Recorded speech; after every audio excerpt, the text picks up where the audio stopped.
Demonic MS-13 gang member Oscar Solis murdered and dismembered a Florida Uber Eats driver for no reason, officials said at a press conference Tuesday. This was a horrific crime of passion, Pasco County Sheriff Chris Naco told reporters. What he did is demonic, but at the same time, we couldn't answer the question why. This person killed him for no reason. Randall Cook, 59, vanished April 19 after sending his wife a text that said he was completing his last delivery near their home in the city of Holiday, north of Tampa. She never heard from him again. She reported him missing, and Uber Eats provided authorities with his last known location on Moog Road. Detectives visited the home April 21 and spoke to the suspect's roommate, who provided video surveillance that showed Cook approaching the door at 6:55 p.m. on April 19. There was no immediate answer, then the feed cuts out, Naco said.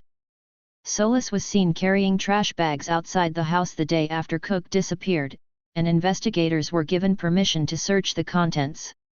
What we found inside of some of those trash bags was human remains, Naco said. Solis, who has a lengthy rap sheet, was initially arrested for failure to register as a felon in violation of his parole in Indiana.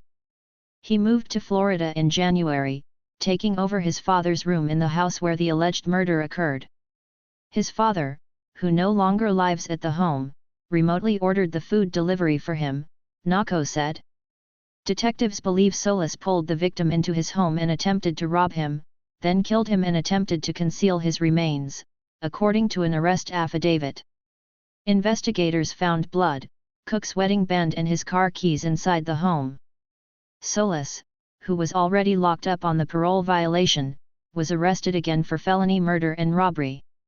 "You're talking about a very violent individual that Indiana released and sent down to Florida," said Naco, rattling off a list of Solis' previous crimes, including battery, burglary, assault, and possession of stolen auto parts. "Now, we have a hard-working guy, a loving husband who is no longer with us," the sheriff said. Cook appears to have married Kathy Cook in 2020, and the couple's Facebook pages feature numerous photos of them together. The slain man's Facebook page says he ran a website building business called Matrix Design. Detectives are asking for the public's help in identifying a woman and man who left Solis' home shortly before the victim arrived. "These individuals are not in trouble," Naco said, "but may have information that is useful to the investigation." A lawyer for Solis couldn't immediately be identified. Anyone with information is urged to contact the Pasco Sheriff's Crime Tips line at 1-800-706-2488 or go to pascosheriff.com/tips.